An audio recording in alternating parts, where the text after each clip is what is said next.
If you worry about what other people think, soon enough, you will be on the sidelines of your life. Welcome to the Millionaire Woman Show, where we'll be discussing leadership, business, human potential, inspiring you to live rich from the inside out. Unlock your creativity, stretch out of your comfort zone, break through your barriers, take inspired action, and achieve epic results. Now here's your host, three-time best-selling author, speaker, and certified executive coach, Debra Kasowski.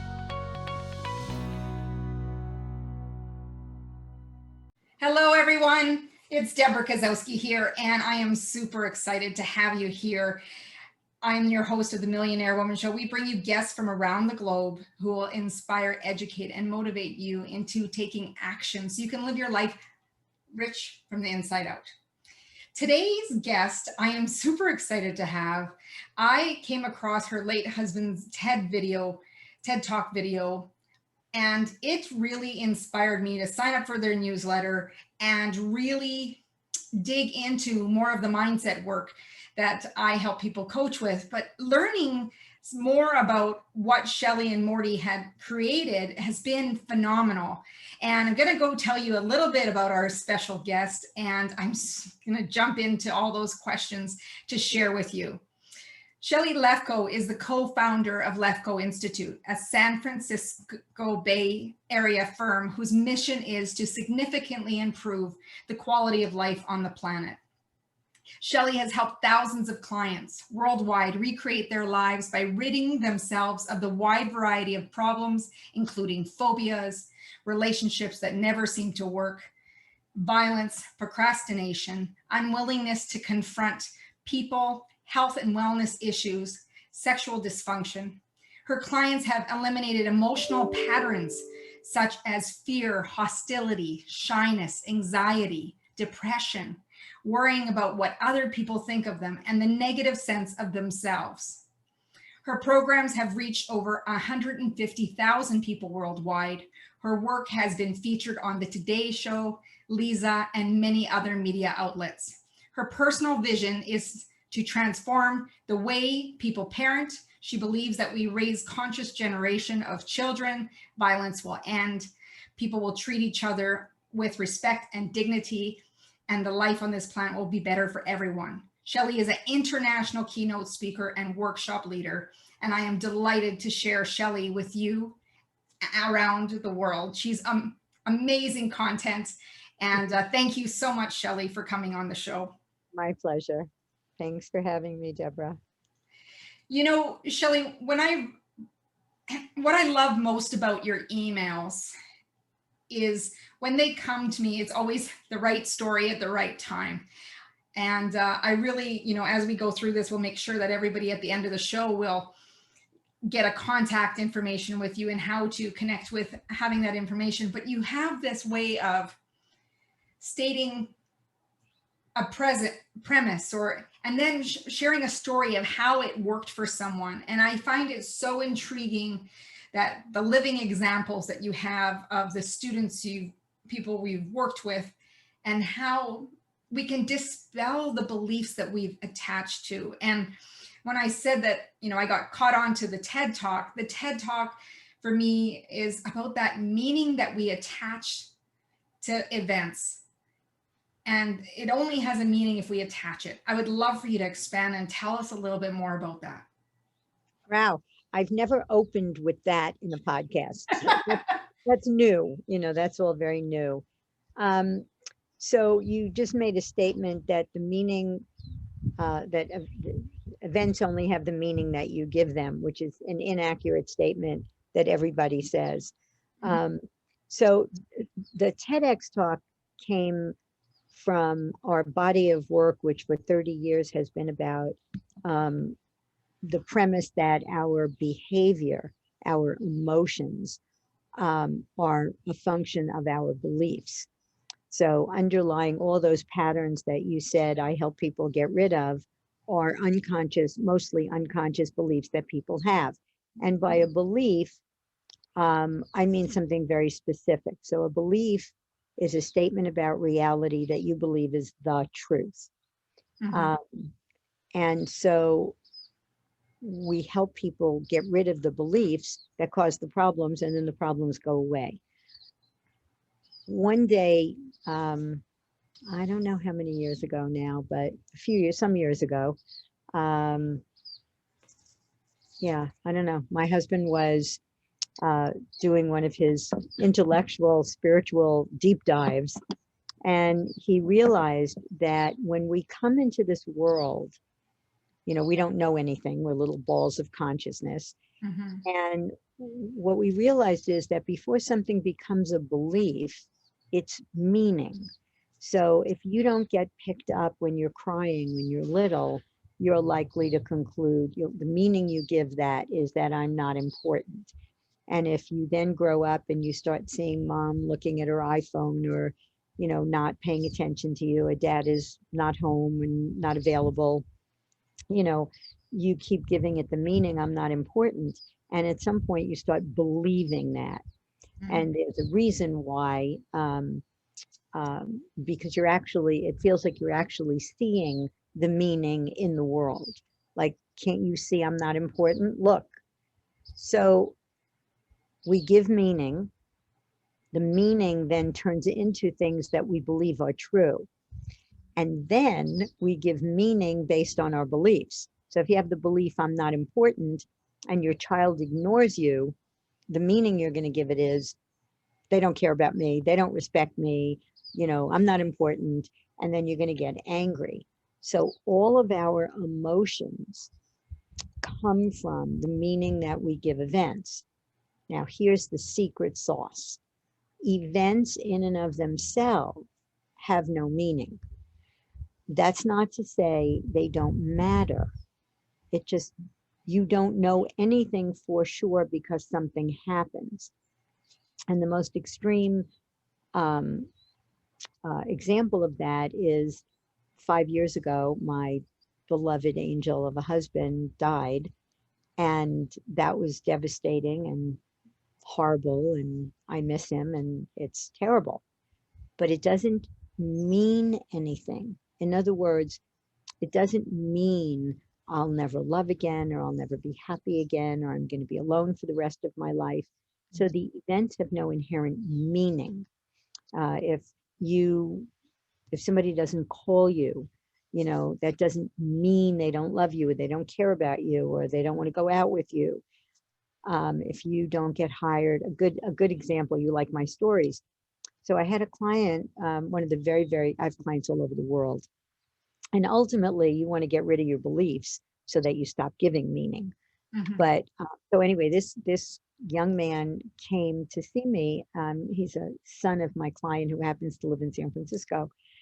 And he told me that he had an interview the next day with this law firm that he desperately, desperately wanted to work for. And we had a session and we got rid of a couple of beliefs, but in the first session, we only do, one or two because it's a first session. But at the end of the session, he got rid of beliefs like I'm not good enough, or I'm not smart, or I don't matter, whatever his beliefs were. And at the end of the session, after you get rid of beliefs, I teach you how to get rid of negative emotions in the moment. And there's a little tool that you saw in the TEDx talk. Mhm. And so I taught him this tool. And I said, whatever happens, no matter what it is, just look at what happened. And then ask yourself, when you get upset, what meaning did I give it? And then just come up with one other possible meaning for the event, and then get that the event has no inherent meaning. In other words, we don't know anything for sure because something happens. So the next day he goes on the interview and he's very nervous and he completely blows it. And they said, well, thanks for coming in, but you're just not a fit. And he said, I got it. Thank you. And he started to go down the rabbit hole and get really upset. And he said, wait a minute, what just happened? I blew the interview. What meaning did I give it? I'm never going to work for this firm. Well, what else could it mean? Maybe there's something better around the corner, but the fact that I blew the interview doesn't mean anything. It doesn't tell us anything. Maybe, there was something better. So he goes home, and the next morning, the law firm called him and said, yes, you blew the interview, but we read your resume and we were so impressed, we're hiring you anyway. So not only did it not mean that he was never going to get a good job, it didn't even mean that he would not work for this company. Right. So we go through unnecessary pain and suffering.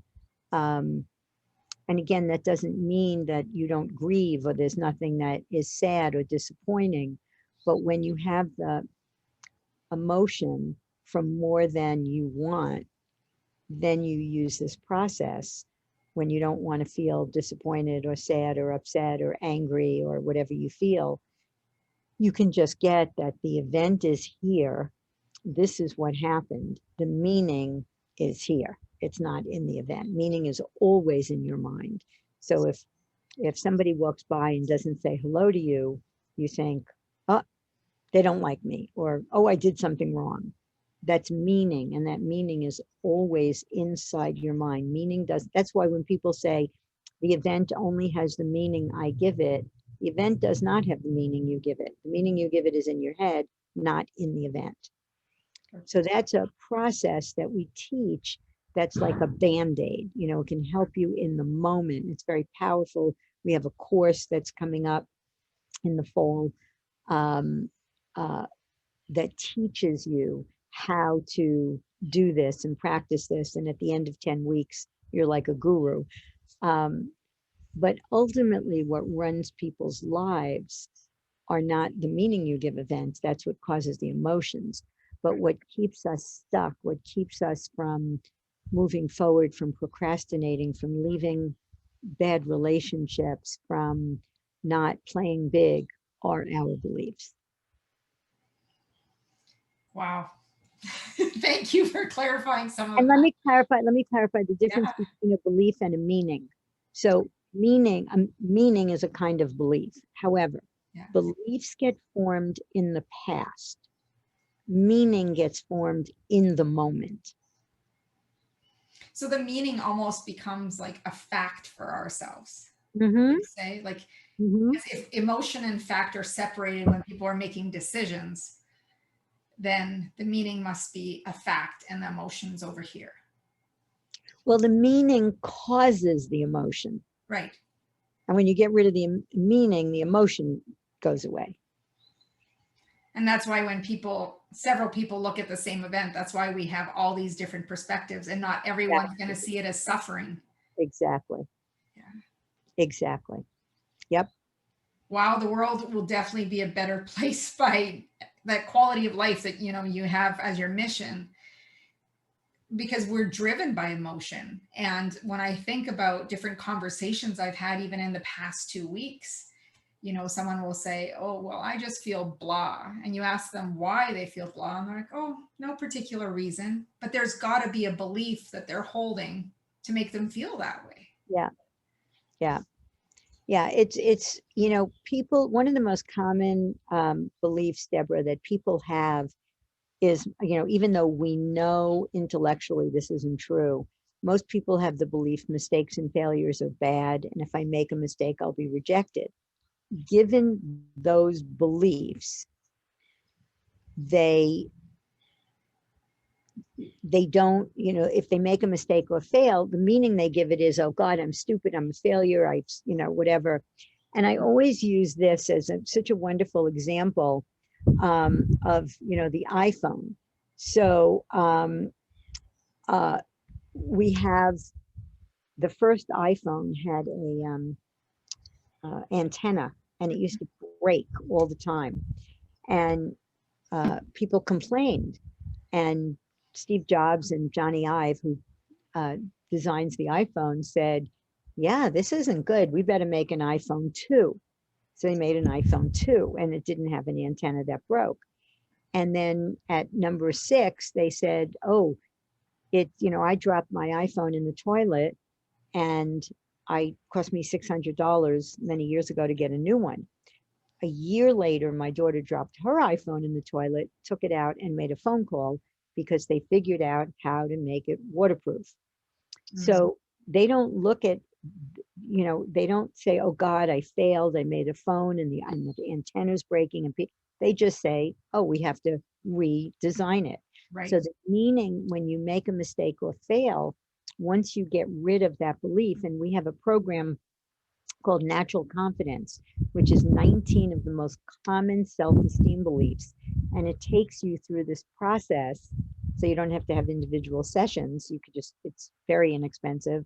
And we make it that way so people could be free, because that was my husband's passion in life, was that people could be free to live life as the unlimited possibilities that they are. That was his mission.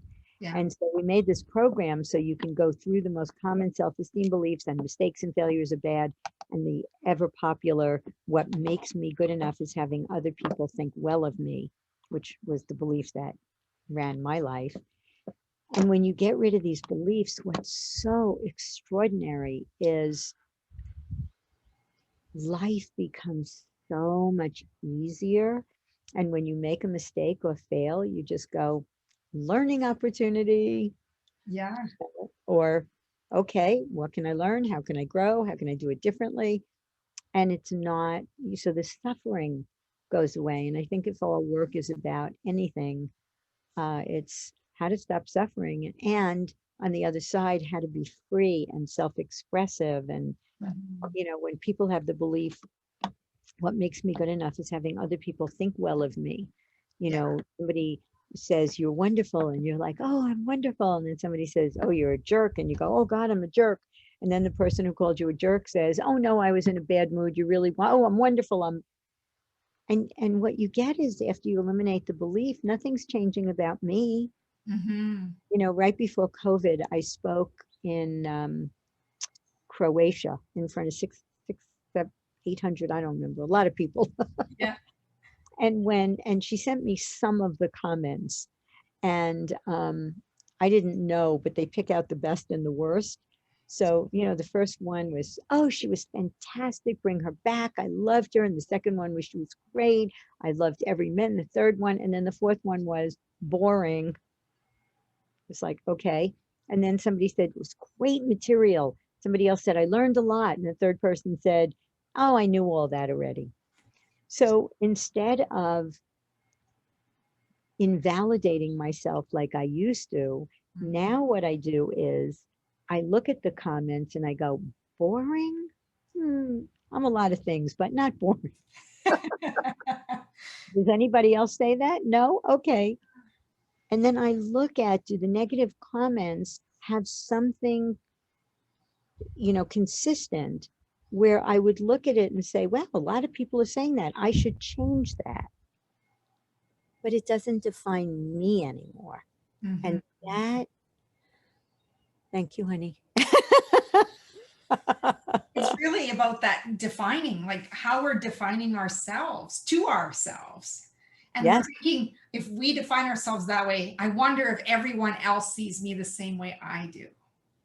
Well, if you have the belief, what makes me good enough are my achievements, Yeah. you are going to be a workaholic, you're going to be driven, and people will see you that way, Mhm. not because you see yourself that way, because that's how you're going to manifest. Right. If somebody has, let's assume you're the oldest of 10, in a big family. The only thing you'll ever get acknowledged for usually is taking care of the siblings. So those people have the belief, what makes me good, these are called survival strategy beliefs. Yeah. What makes me good enough is taking care of people. So whenever I have a client who says, I'm the oldest of 10, I say, oh, are you a nurse? And they go, how did you know? I'm the oldest of 5, and I'm a nursing And, background. exactly. It doesn't and it doesn't have to be 10, but if you get acknowledged for taking care of your siblings, and it's the only thing you get acknowledged for, what you conclude is, first of all, I'm not good enough, which everybody has that belief. And then what makes me good enough is whatever I got acknowledged for. So for me, my mother only wanted me to be popular and loved and included. So if I was invited to a party, she'd say, oh, you were invited to the party? And if I wasn't, she'd say, "Oh, you weren't invited?" It's like, oh my Mm. God, Yeah, she yeah, didn't mean anything. She just wanted me to be happy. yeah. But I concluded what makes me good enough is being loved and included and popular. And I spent my life accumulating friends. So I just had some surgery, and one of my friends flew in and took care of me for 9 weeks, 9 weeks, 9 days. And then my women's group kicked in, and they made dinner every night. And, everybody's calling from all over the world. But I don't have all these degrees. I don't have an MBA or Mhm. PhD I don't, because that was never how I saw my worth and value. Interesting. Interesting. So I just want to tap into the comment you said about, the baby that was crying who was not picked up. Because I think, as a parent, at the time you're reading and you're getting advice from all these people, you think you're doing the right thing, not thinking that down the road that your child's going to think that they're either abandoned, neglected, or have this belief that they weren't enough or whatnot, or not loved. I'm curious how to help that parent shift, or that child later on is, discovers that this is the belief, but how would they have known at such a tender age? They being the parent, or they being the child? The child. Well, children come into this world as a little ball of consciousness. They don't know Right, anything about themselves, life, or people, or the world. right. So if mom, and the one word question that every child asks all day long is why, right? Why can't I have a Yes. play date? Why can't I have dessert? Why do I have to go to grandma's house? Why? So if mommy's not picking me up and holding me, why? Well, I guess I'm not important. So we conclude things based on what we see when we get here. And what I do is I have people get back to those um, uh, times, those events, and we do, lots of looking, and ultimately, what you find out is that you saw your mom not pay attention to you, but you Mhm. can't see I'm not important. Mm, That's not out there. That's in right, here. right. Now, in terms of parents, if any parents are listening, what I implore parents to do is to, little hummingbird, is to get trained. Um, uh, Whether it's my program, I have a parenting program, but it could be that or anything that teaches you how to, your one job is to facilitate your children to create positive beliefs about themselves, life, and the Mhm. world. That's it. I don't care what your kid knows or doesn't know. I don't care if they have a degree from Harvard. The only thing that's going to make them win in life, and by winning, I mean have a successful life, relationships, healthy careers, um, is if they have positive beliefs. And when you have a conversation with your child in any way, shape, or form, or any interaction, not even a conversation, Mhm. when you walk away from that child, you have to stop and ask yourself, what did they just conclude?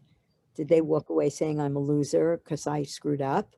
Or Yeah. did they walk away saying I made a mistake and I learned something? Well, I have to say, my young adult children, one of them will often say, "Well, you're my mother." You're supposed to say stuff like that. And I'm like, not every mother does, to encourage and say, you're beautiful, you're smart. I love the way you interacted with that person. Well, you're my mom. You're supposed to say stuff like that. But let me give you some parenting coaching. First of all, you look so young. I thought you had little kids. So No. that's interesting. But I want to say something because you just said three things. You're beautiful. Oh, Yeah. you're my mom. You're so smart. Oh, you're my mom.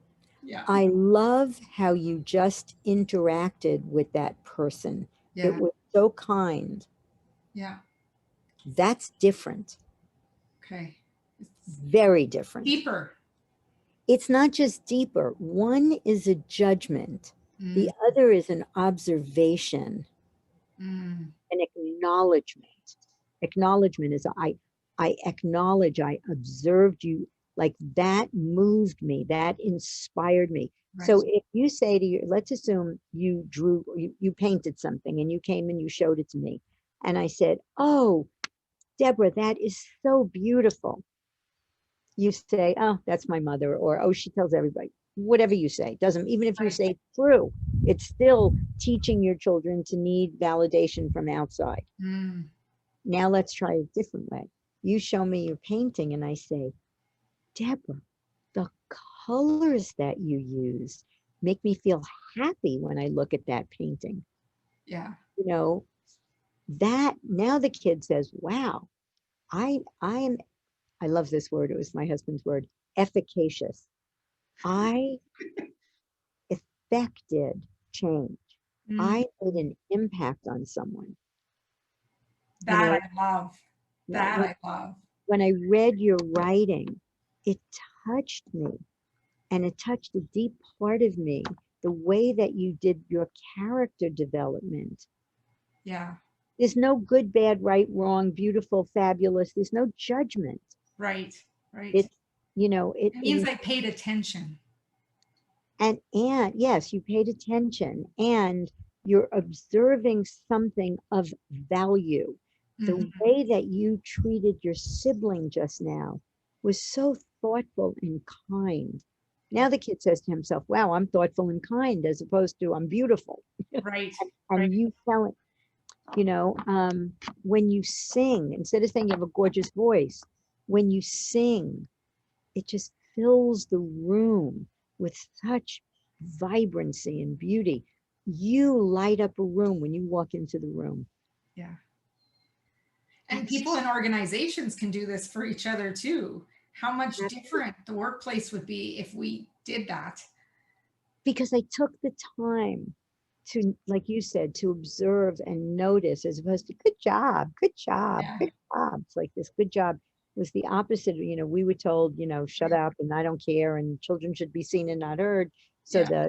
so our generation said, oh, I'm not going to do that. And now they went into the good job, good job, good job. One of my clients was just telling me that he said, Shelly, I'm exhausted. He said, I have these millennials who work with me, who work for me. And he says, they need pats on the head every day. It's like, you did what you're being paid to do. Good job. It's like, what? Yeah, exactly. You know, that really made me think about recently, and I know my mom would be fine with me sharing this with you and everyone listening and watching. So we were decluttering a part of our basement, and I came across this card that I sent. Gosh, it's almost about 30 years ago. And my mother at that time was working nights, and I'm the oldest of 5. So the youngest was, gosh, how old were they? Under 10. They were under 10. And on a farm, and a lot of transition going on. And I was getting my wisdom teeth taken out, and I arranged for another friend of the family to come with me to the appointment because my mom had just gotten off nights. And this card was acknowledging that, Mom, I didn't want you to be upset.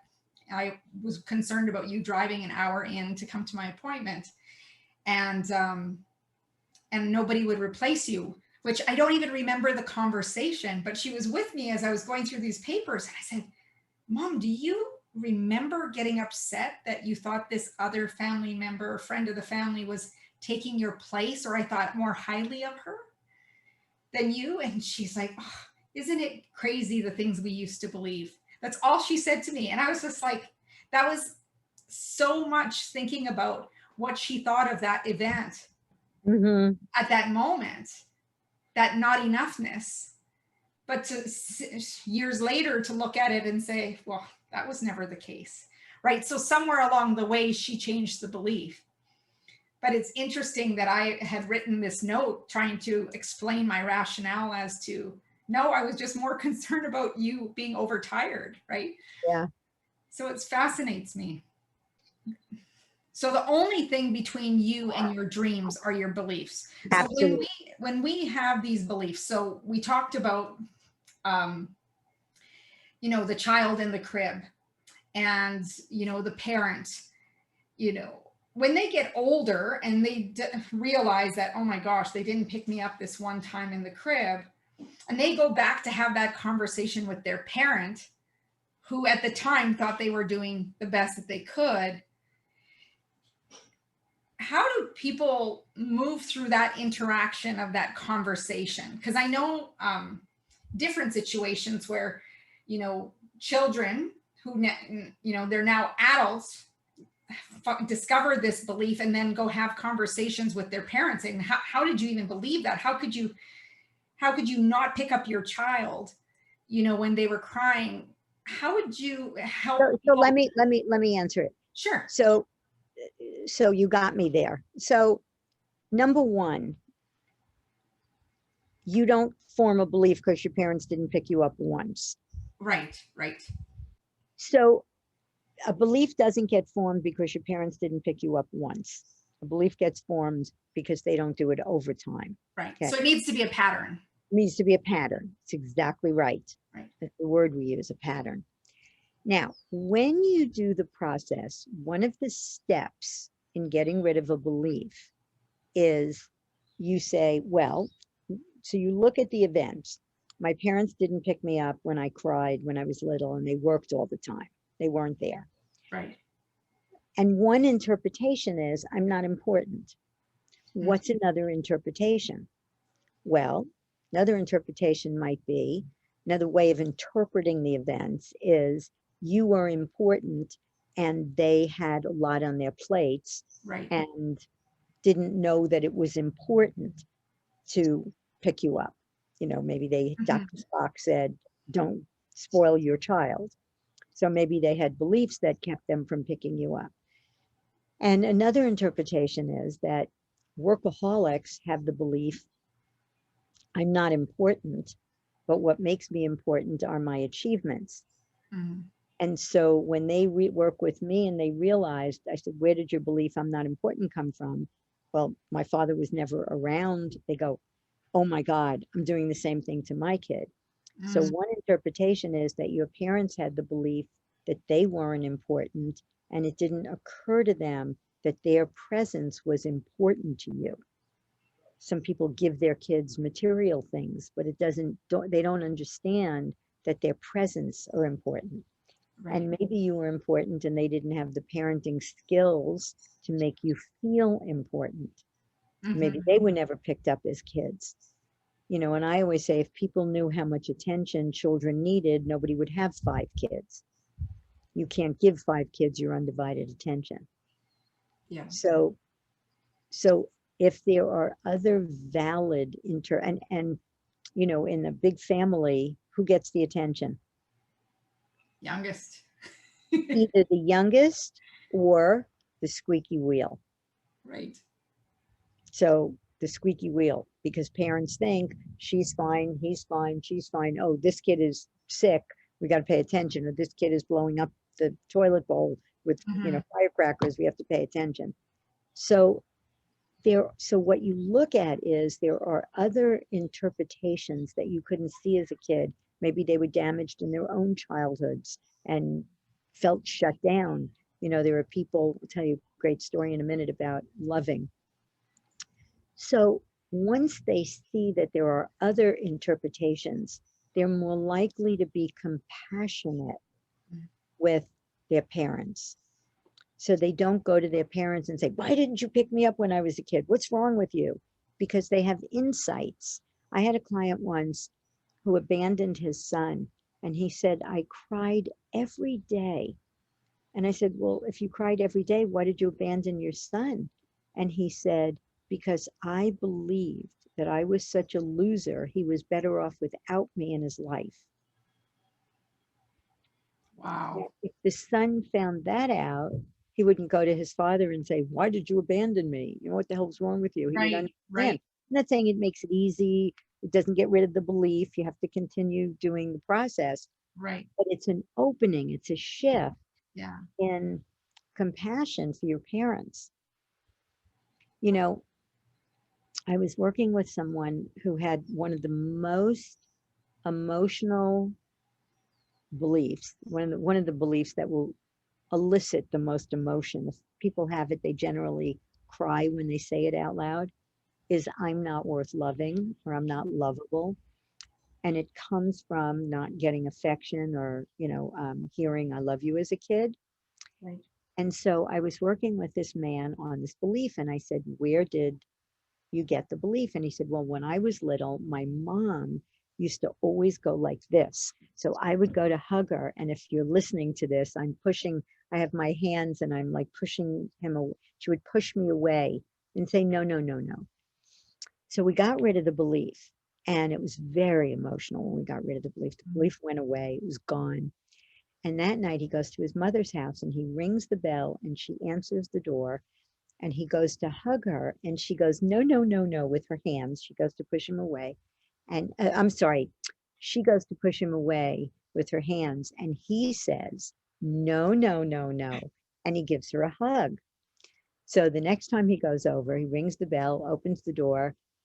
He goes to hug her. She goes like this to push him away. And he says, no, no, no, no. And he gives her a big hug.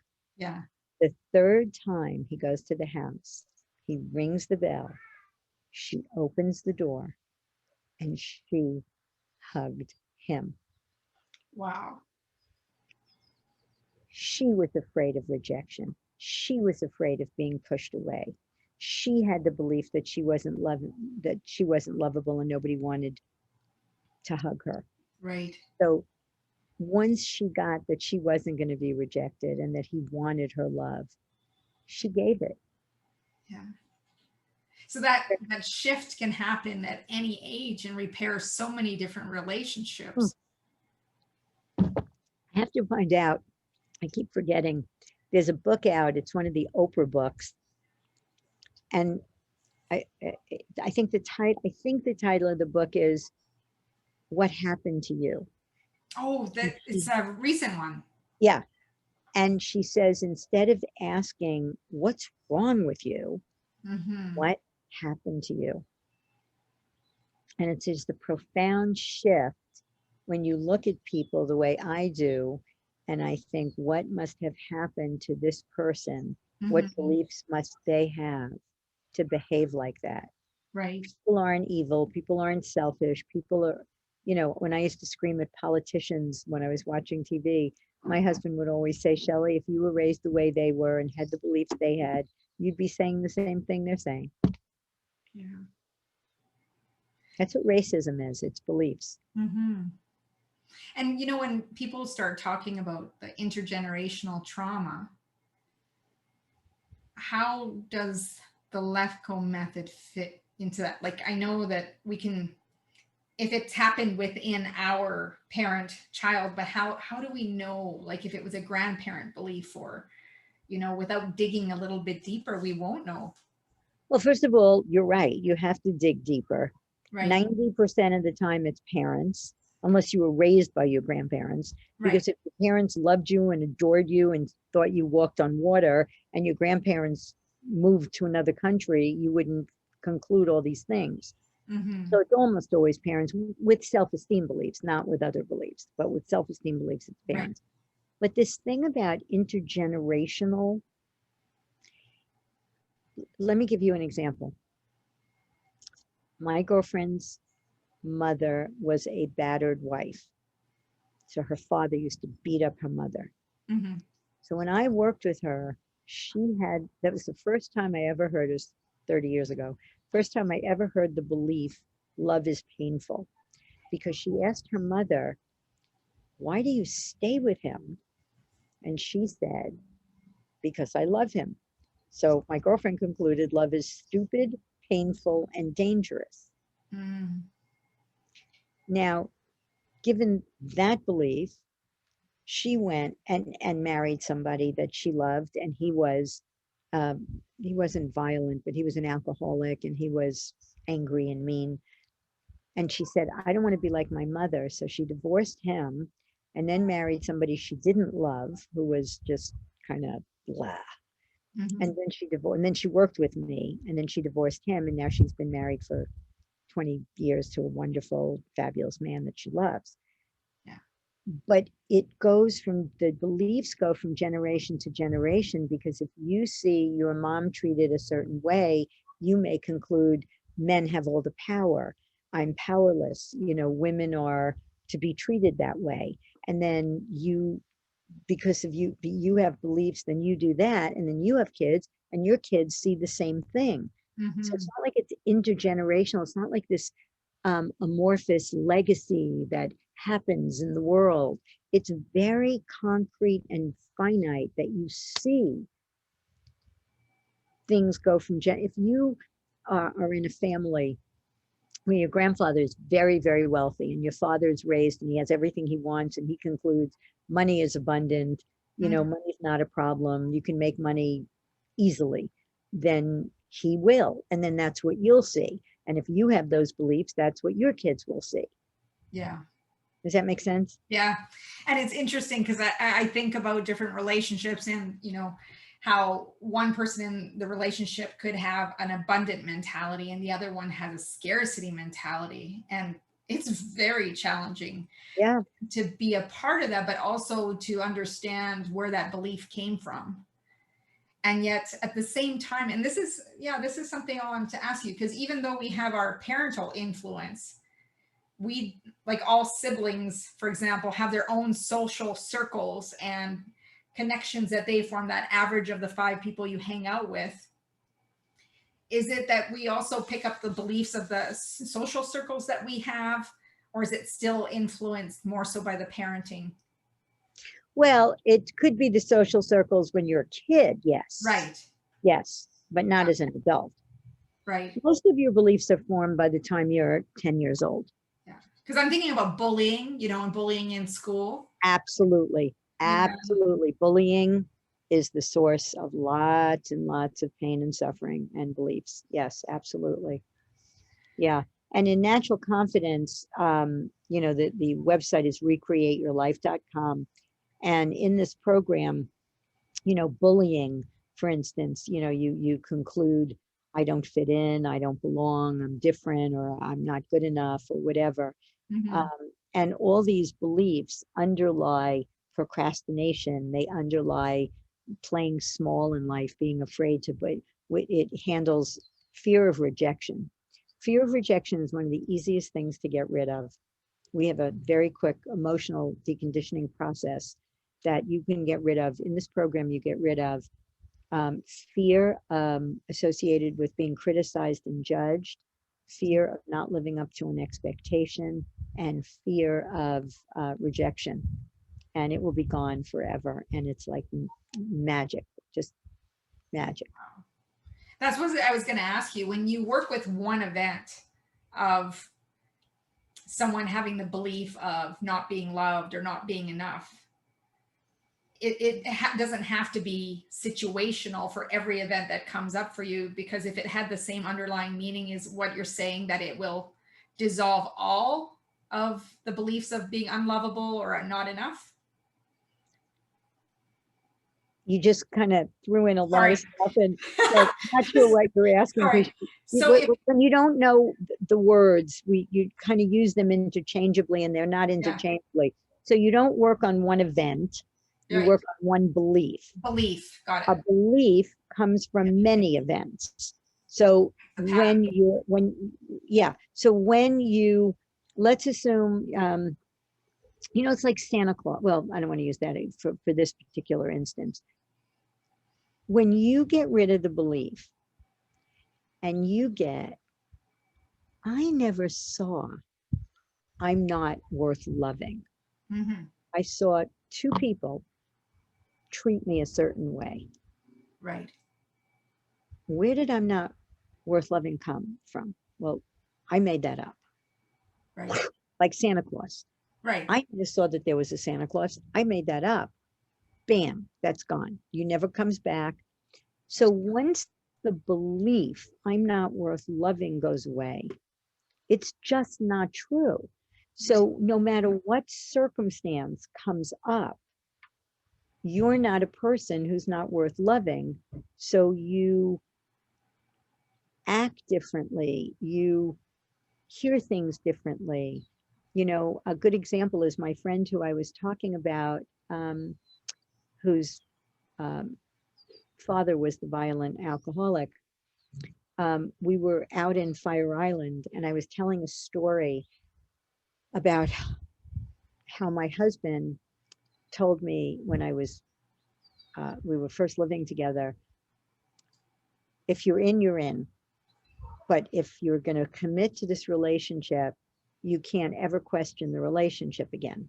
And he said, I'll never do anything to intentionally hurt you. If something doesn't work, I'll fix it. You know, I will be a wonderful, partner at the time. But if we're together, that's it. No out. And it was a very powerful moment because I think very few people actually commit in life. And when you do, it's very powerful because then you can make sure the circumstances are what you want because Right. you're not leaving. So I told that story in Fire Island on the deck, and a friend and my girlfriend said, Shelly, I've heard you tell that story 3 times. This is the first time I ever heard it.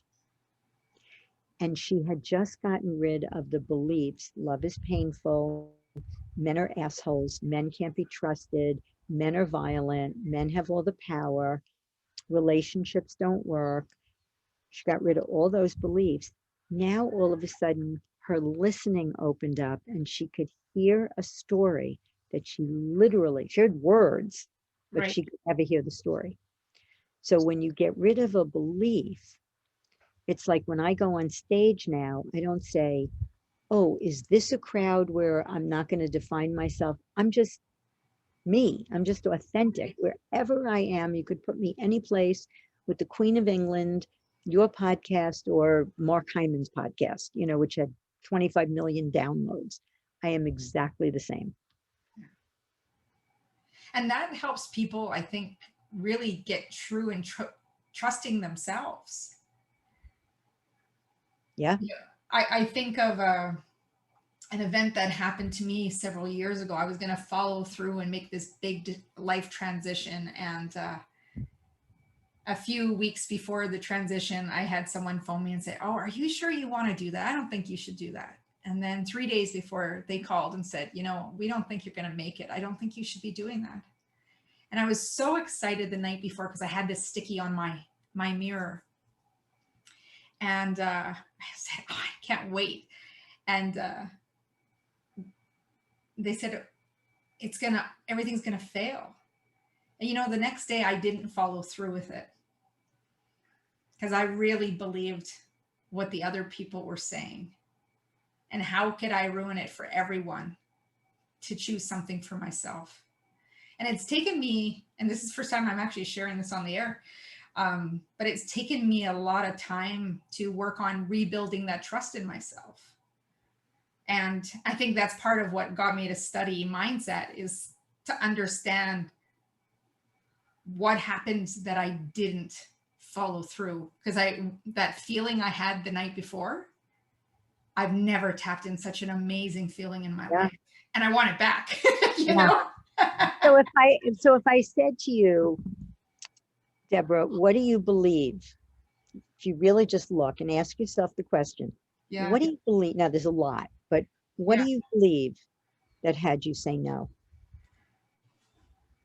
At that time, I believed that they were right. Maybe because I didn't have a formal plan. I was just going by my trust and intuition that I had no doubt that everything was going to work out. I had no plan. Yeah, but what was underneath it? That I wasn't good enough. Mm-hmm. Yeah. Yeah. That they were questioning. I felt that they were questioning whether I was good enough. And then I started questioning whether I was good enough. And I started to believe that I wasn't. Yep. Yeah. I just did something that my girls did not want me to do. They were very, very upset. Mm-hmm. And, many in the past, I probably wouldn't have done it. And my daughter said, but, her son, my grandson, could come and visit you. And if you do that, that's not going to happen, and normally I would have said, oh my God, I'll do anything for my grandson. But I was just in Hawaii for 3 months because that's where I decided to do COVID. That's where they live, in Hawaii. Right. So I called them up And I said, listen, I don't tell you not to surf 30-foot waves. And I don't tell you not to mountain climb and rock climb and canyoneer. I have two very risk-taking daughters. Yeah. I said, I don't always agree with what you're doing, but Yeah. I love and support you. Mm. I would like the same. You do not have to agree with what I'm doing. Yeah. And I would like your love and support in doing it. And Yeah. they both said, you're right, Mom, fine. And that came from doing my work Yeah. and learning to trust myself. Yeah.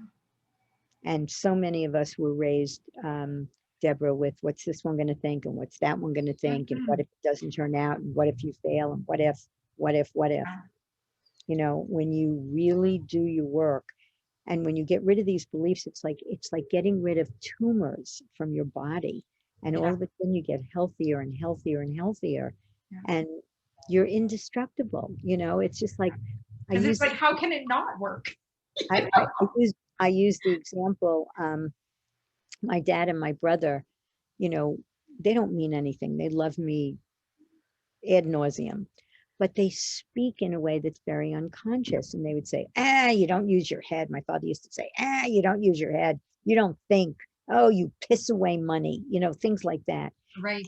I used to get defensive and I just, you don't talk to me that way. And that's not true. And blah, blah, blah. And, you know, and I cry and scream. And I felt, I didn't realize it at the time, but he owned me because he could make me, quote unquote, he could make me react that way. Yeah. And so when I got rid of particularly the belief, what makes me good enough is having other people think well of me, I no longer needed their validation. And they said the exact same things. And I had no reaction. It was like watching a puppet show. Oh, look what he just called me stupid. You know, and it just doesn't have meaning. I don't give it meaning anymore. Right. So that doesn't mean that I wouldn't say, oh, come on, sweetie, don't speak to me. Maybe. But Right. it's like, are they going to change? Right. I don't think so. So the only thing that I have power over is my reaction. You have no power necessarily over what happens out there, but you always have power over your reaction to it. Yeah. Because what I learned is part of it was I felt like I betrayed myself, one. And then the other part was I gave away power because I gave it to that situation. I gave it to whenever I was triggered, I gave them my energy, my reaction, right? Absolute 100%. Yeah. Yeah. Then I'm curious when it comes to, you know, when they turn into those puppets, yet you're still not getting that support or encouragement, you know. I don't need it. Yeah. You give it to yourself. Yeah. And that doesn't mean that sometimes, see, I surround myself with people who are encouraging and positive. Mm-hmm. You know, you said something before about being defined by the 5 people that you hang out with. Yeah. That is accurate. If you're with people who suck the life out of you or who are negative, and, you know, that's how you're going to be. And if you're with people who are positive and believe in you, and, you know, not everybody agreed with the thing that my kids didn't want me to do. Not everybody agreed with I had friends who didn't agree with my doing it either. And, you know, they supported me 100%.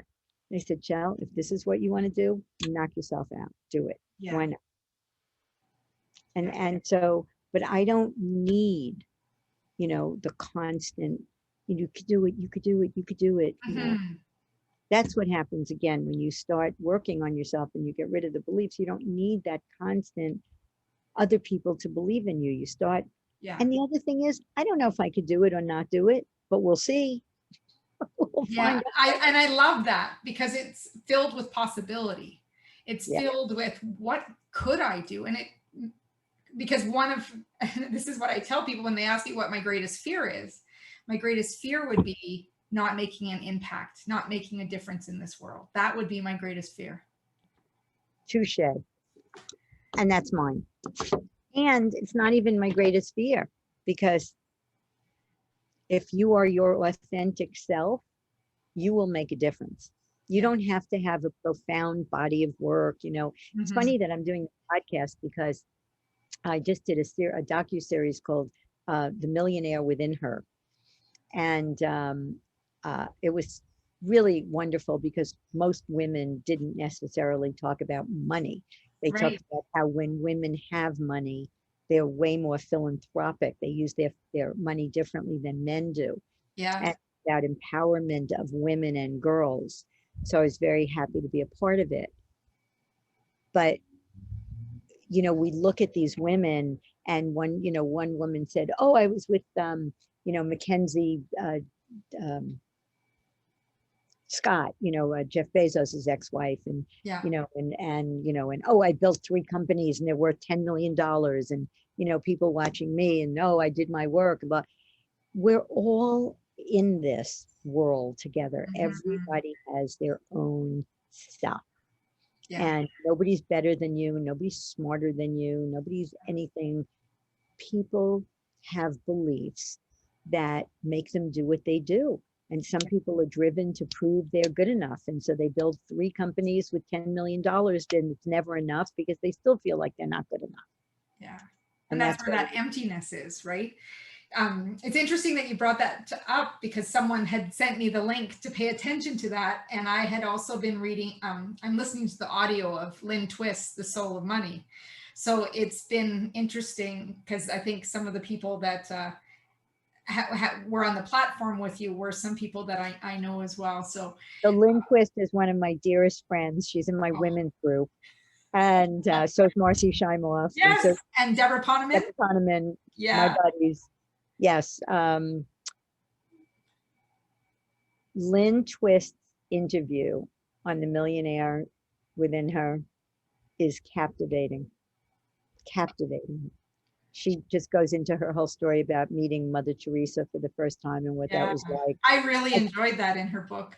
I've known Lynn. My husband knows Lynn 40 years. I've known her, probably 30. And I was sitting and I, when you have these friends, you know everything they're going to say. But I listened to her interview and I was like, just captivated. Wow. Yeah. And I know she had shared a story that was completely actually heart-wrenching for me. I was on the way driving somewhere and all of a sudden this flood of tears, very powerful work, and very much like the work that you do, but they're different in the sense, but it does come down to the beliefs behind it. Yeah. And oh, Shelly, I could talk to you for I know everybody has a hard time with me saying I know. Oh, it's been such a pleasure. And I just have a couple more questions that we ask at the end of the show. And, I value all the work and everything that you've shared with us, but I'm curious to know what book has influenced your life? Oh, well, The Soul of Money, for sure. Yeah. For sure. Yeah, that was very powerful. Yeah, I'll say The Soul of Money. Okay. And what does it mean to you to live rich from the inside out? To be fully in love with what you have rather than what you don't have. To have nurturing, loving relationships, for me, is being rich from the inside out.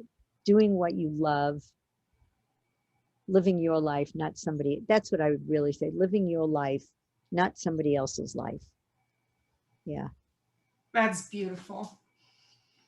And that resonates with me as well. And it's interesting that when I ask that question, I get so many different answers and all coming from a very specific place in people's hearts. So thank you so much for sharing. Now, I would love for people to know how they can stay connected with you, do work with you, or the workshops. I know you have waiting lists for some. So I'm going to let you take it from here. Okay, so if you want to do the Natural Confidence course, which is how I think is the best entryway in, It's recreateyourlife.com, and you can eliminate a belief for free, see what it's like, and if it works for you and you go, wow, this is amazing, then buy the program. If you want to do sessions, you can go to lefkoeinstitute.com, and it says get a session. You can have a strategy session, or you can just send me an email at shelly@lefkoinstitute.com, or info, it'll tell you where to send it. Yeah. And we have facilitators. Sometimes, I open up every once in a while. I love working with people. It's my passion. But you can do one-on-one sessions on Zoom. And for people who don't like working themselves online. And then we just have courses. Just go to Lefkoe Institute. We have training courses on how to do the work. We have a course called Freedom, the Occurring course, which is coming up, which is spectacular. So just go to lefkoeinstitute.com, but go to recreateyourlife.com and eliminate a belief for free. Be very life-changing. And make sure you sign up for the newsletter, because that got me right away, and I was sharing it with other people. So I know that's a great place to have that reinforcement with story and seeing how it applies to your life as well. Thank you. Well, thanks for having me. This was fun. Oh, I so enjoyed this with you, Shelly, and so many nuggets. And yeah, it was fun to even share some of the personal stuff that I don't always share on the show. But knowing that we're all works in progress, and that as we, overcome some of these beliefs, how unstoppable, how limitless we truly become. And then we can truly fulfill the purpose that we are meant to here to do. Yes. And Yes. that's You're here. Beautiful. And again, the mission is to significantly improve the quality of lives on the planet. So everyone, please go over, check out the Lefkoe Institute, and it will be life-changing, because even starting at the newsletters, it's already changed mine. So thank you very much, Shelly. You're welcome. And for those of you listening, also go over to my website at www.debrakasowski.com. Right now, you get your 3-part video course on making habits stick, build that focus and consistency, find out what some of those derailers are in your life. Now, if you're interested in coaching, please go ahead and send me a DM on the contact page, and I will be happy to serve you. As Mahatma Gandhi said, be the change you wish to see in the world. And on behalf of Shelly and myself, go out and have a fabulous day.